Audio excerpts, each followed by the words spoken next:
Heaven Official's Blessing. Chapter 243. Audio source: WuXiaWorldAudiobook.com. How my Lord aches for the flower, how I ache for my Lord. Xie Lian tucked the pearl away and gazed over. Several heavenly officials also emerged from the crude, giant hut. What's going on with General Nanfeng? But then they heard Feng Xin call out, "Look, WHO, I've captured." He crashed out of the woods and came dashing up, a black-clad individual in his hand, and the heavenly officials were all shocked.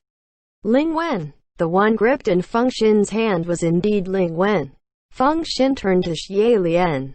"Just as you suspected, Ling Wen went to steal the brocade immortal. After removing the curse, the shackles." Xie Lian's spiritual powers explosively increased to the point where he was practically Jun Wu's equal, so that brocade immortal naturally couldn't do anything to him.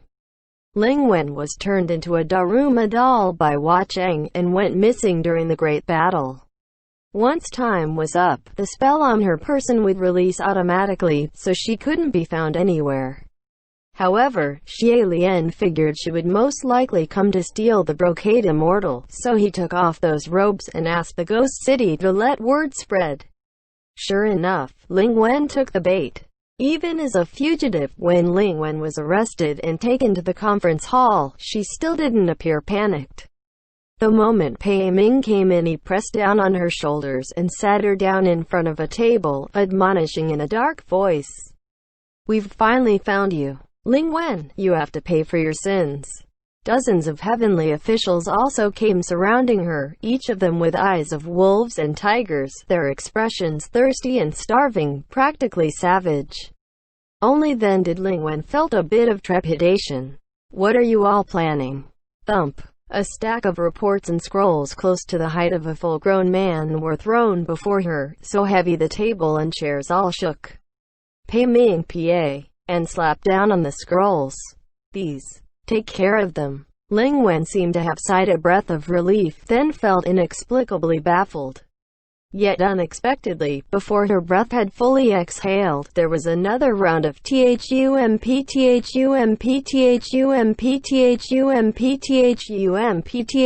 THUMP THUMP THUMP.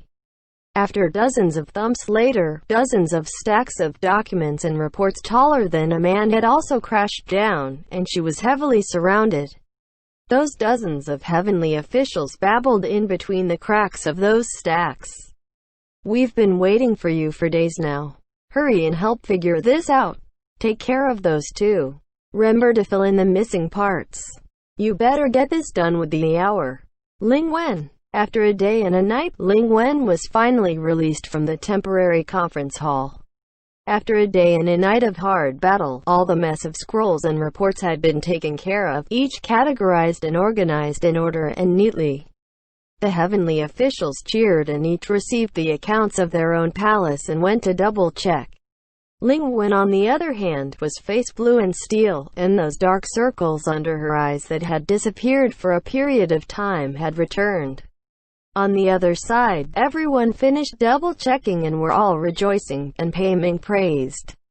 "It certainly is Noble Jia who is the most efficient. Now everything matches. It's cleared. Thanks so much for Lord Ling Wen." As a criminal, Ling Wen chuckled politely amongst all the praises from the crowd of heavenly officials. "It's nothing, it's nothing." Seeing this, all the heavenly officials in the hall who were still in a mess and didn't stuff their accounts over earlier couldn't sit still anymore, and they came circling her.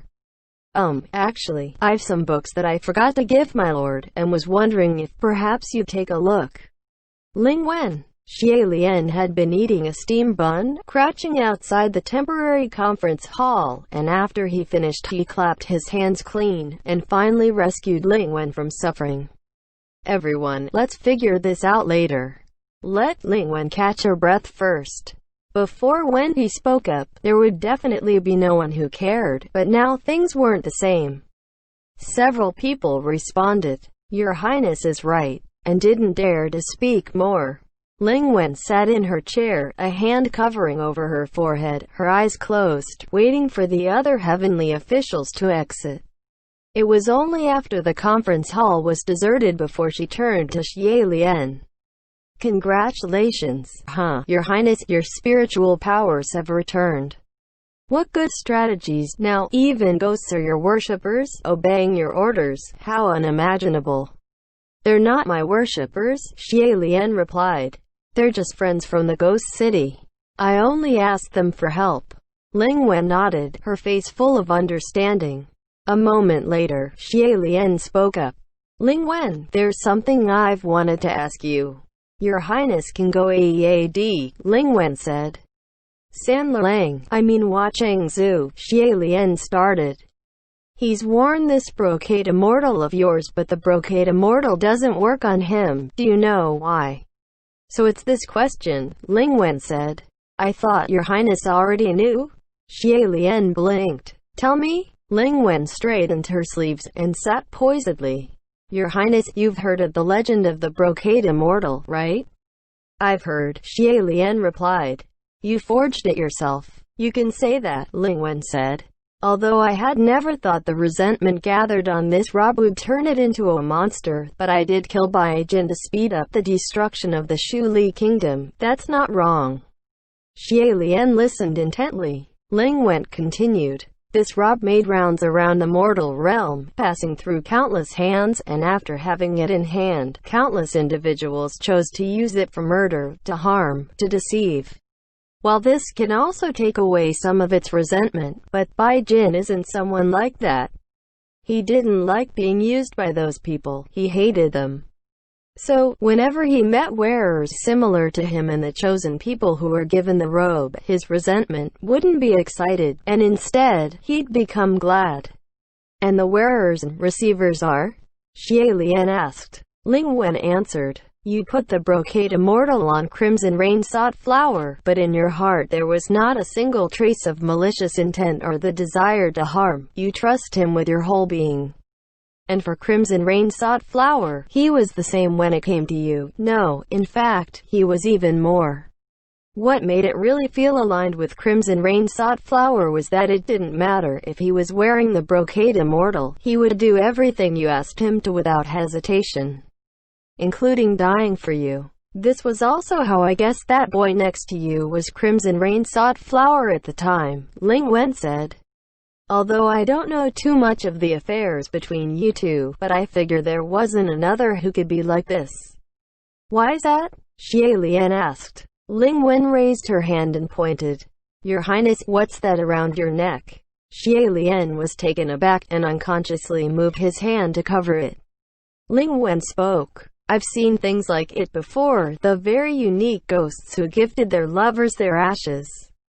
Countless scrolls and reports had passed through Lingwen Palace, so it wasn't strange that she had seen it before. But truth to be told, Xie Lian had guessed it himself. But hearing Lingwen say so out loud, he still squeezed that crystal-clear ring tight. It's a very rare item, Lingwen said. But because it's too beautiful, it often ends in tragedy, so my impression of it is stronger.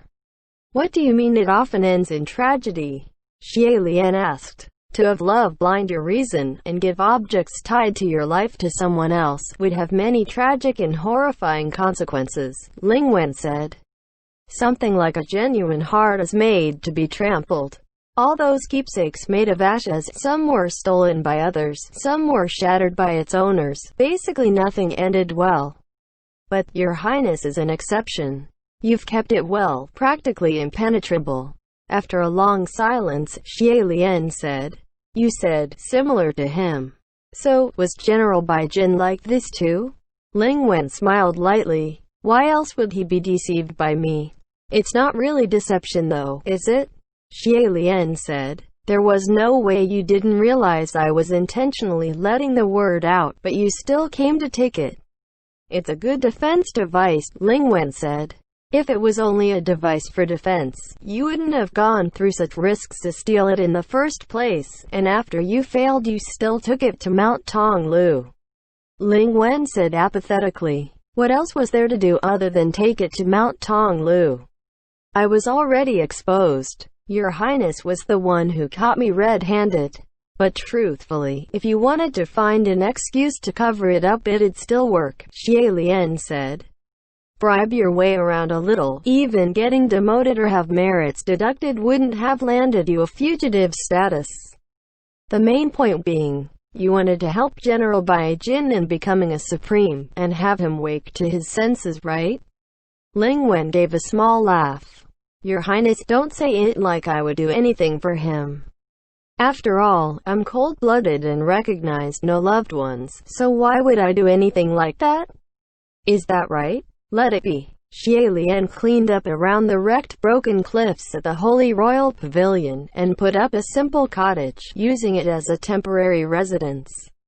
It was further away and more deserted. When there was a need for him, he'd go to the conference hall to help. When there wasn't anything, he'd stay in the cottage by himself quietly. After several days, Mu Qing finally repaired Rue and came to deliver it.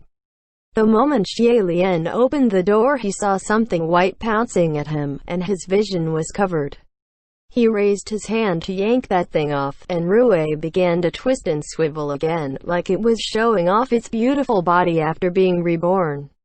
Xie Lian admonished, "Don't twist around like that after just getting repaired. Be careful of tearing yourself again." The moment Mu Qing heard this, he had an opinion. "How's that possible? What robes of yours has torn after I've patched it up for you?" "That's true," Xie Lian said. He caught Rue, who was twisted like a seaweed, to check over it carefully, and it was indeed extremely well sewn. There was practically no trace of it ever being torn, and he praised, "Your craft is still so amazing." "A compliment like this won't delight me," Mu Qing said. "I'm only doing this once, there won't be a next time. I'm never doing this again." "You're clearly super proud of this," Xie Lian thought. Mu Qing nagged for another bit, then he said, "All right, I've done my job. I'm gone. I'm just in the middle of getting some things and personnel taken care of at Sanjian Palace." "You're leaving too?" Xie Lian asked. "All right, I'll go over to help out in a bit. Remember to give me a shout when you leave, I'll send you off." After capturing Ling Wen, filling in all the missing blanks, and clearing up all that pile of messed up accounts, the heavenly officials finally decided to rebuild the heavenly capital. Which meant, this temporary conference hall at Mount Taiking could also be left behind now. Mu Qing waved his hand, neither dismissive nor agreeing, and he took a few steps before halting, and he looked back. "Are you still going to stay in Mount Taiking?" Xie Lian nodded, and, after a moment of hesitation, Mu Qing spoke up. "Why don't you come with us after all?" Xie Lian smiled. "No, I've got someone to wait for." "You can still wait after getting to the upper court of the new heavenly capital," Mu Qing reasoned. Xie Lian shook his head. "I think when he comes back, he'd come here first. Then I'd be able to meet him the moment he returns. If he doesn't return to this place, he might return to the Qiandeng Temple of Ghost City, and Ghost City isn't far from here, much more convenient than the new heavenly capital." Mu Qing seemed to have held his thought back for a long while now, and he asked with a complicated expression, "You really believe he'll come back?" Xie Lian replied like it was the most logical thing in the world. "Of course. People came like the tide, then left like the tide." Mount Taikang regained its deserted lonesomeness.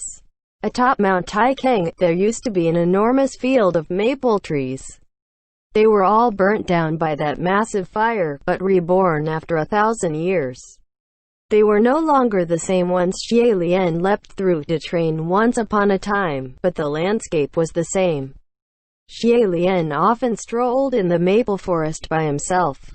An entire mountain of red maples that spread like passionate feral fire made him feel as if he was in a giant and warm embrace. He spent over 800 years of life passing the days on his own. He was very used to it. When there was work to be done, he'd go down the mountain to answer some prayers, collect some junk. If there wasn't anything, then he'd plant some vegetables, cook some meals. Only, what was strange was days spent on his own like this used to be the most normal thing in the past, but now it's become hard to pass. Xie Lian had spent a long time before he'd gotten used to it again. Perhaps, when a person had only ever eaten what was bitter, then he'd be used to the taste of bitterness. But when suddenly one day, someone gave him a taste of sweetness, to eat what was bitter with the thought of sweetness would probably bring a frown to his face. In the past, when Xie Lian passed his days in simplicity and quietude, he'd often secretly hoped someone would come look for him, seek him out to chat, or seek them out for assistance. At least there'd be a sign of life. But now, he didn't like that as much anymore, since every time he heard knocking on the door, his heart would always jolt in happiness, filling it with hope. But when he dashed to the door and opened it, the one standing outside the entrance was never the one he was waiting for. Sometimes it was Feng Xin, sometimes it was Mu Qing, and sometimes it was Shi Qingshan. Sometimes it was the many ghosts from Ghost City here to offer respects to their senior. Everyone was good. It was just, none of them were the one he was waiting for. In the first month, Xie Lian hauled over several flowering trees to plant by the entrance, beautifying the surroundings a little to hide away the crudeness of that dilapidated cottage. He figured perhaps when Huacheng returned, they would have blossomed. The second month, Xie Lian tore down the entire cottage and rebuilt it, and he also pulled all the weeds of the entire Mao Taikang. Otherwise, when Huacheng came back and saw this mess, he would definitely send people over to help him clean. The third month, the flowering trees had blossomed. Cherry reds enveloped the trees, and Xie Lian stood under them, his head raised as he gazed. As he enjoyed the blossoms, he thought, the flowers are in full bloom, he should be home soon. The fourth month, all the mountain paths had been reconstructed. That way, when Huacheng came back to find him, he could hike the mountain faster. The fifth month, Feng Xin and Mu Qing had come to visit him again.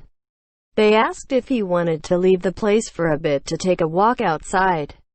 Xie Lian hosted a meal and they ran off. The sixth month, the flowering period was over.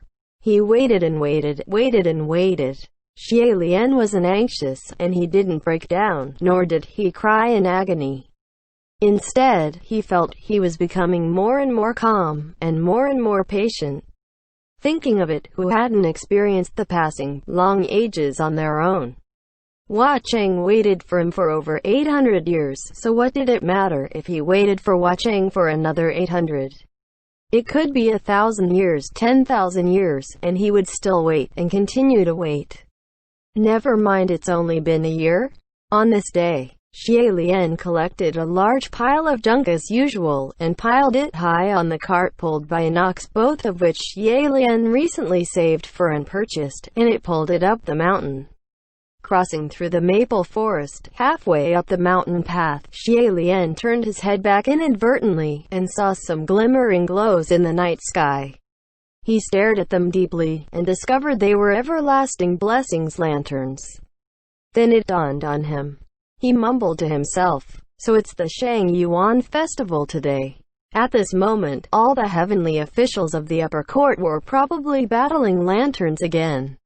Xie Lian pulled the reins in spite of himself, and stopped where he was, watching dazedly at those blessings lanterns. He suddenly remembered that he and Huacheng had first met during the Shang Yuan festival. That year, a small child with face covered in filth and gashes squeezed through the swarming crowd and looked down the city walls. The 17-year-old crown prince of Xianle was glowing, and the moment he looked up, he saw the silhouette of a person falling. Without thinking, he leapt to his feet. The auspicious Shang Yuan festival, upon the Great Martial Avenue. The awe-inspiring first impression that led to centuries of disgrace. A smile hung on Xie Lian's face, thinking he wasn't the only one who had fallen. Turning around, Xie Lian bowed his head and was ready to keep going up the mountain path. The cart pulled, creaking for a stretch of the road when suddenly, the path seemed to be illuminated by something far ahead. Xie Lian lifted his head once more, his eyes widening. That light was lanterns. Like millions of fish swimming through the gorges into the sea, countless blessings lanterns slowly rose from the mountain peak. They were brilliant, glowing and shimmering in the black night.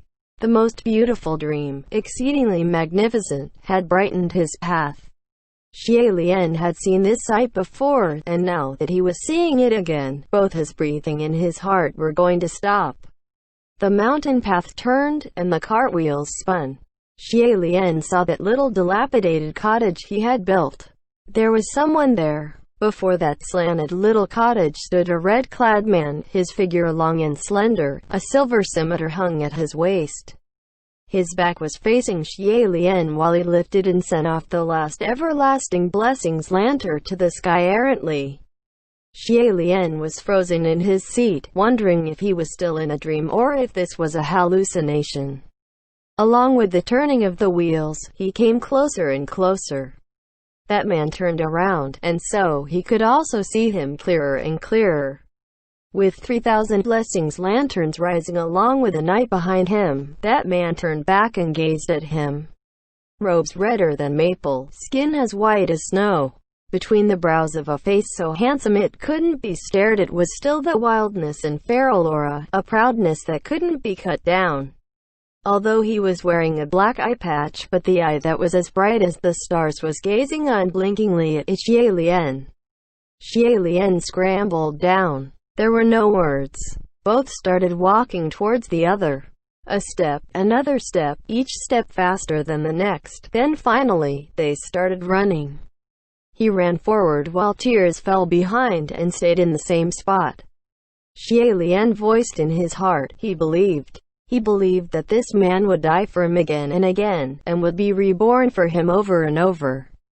Even if he fell into the depths of hell, he would break through the abyss for his belief. Last time, they spent 800 years running towards each other. This time, it only took an instant to fall into each other's embrace. End chapter.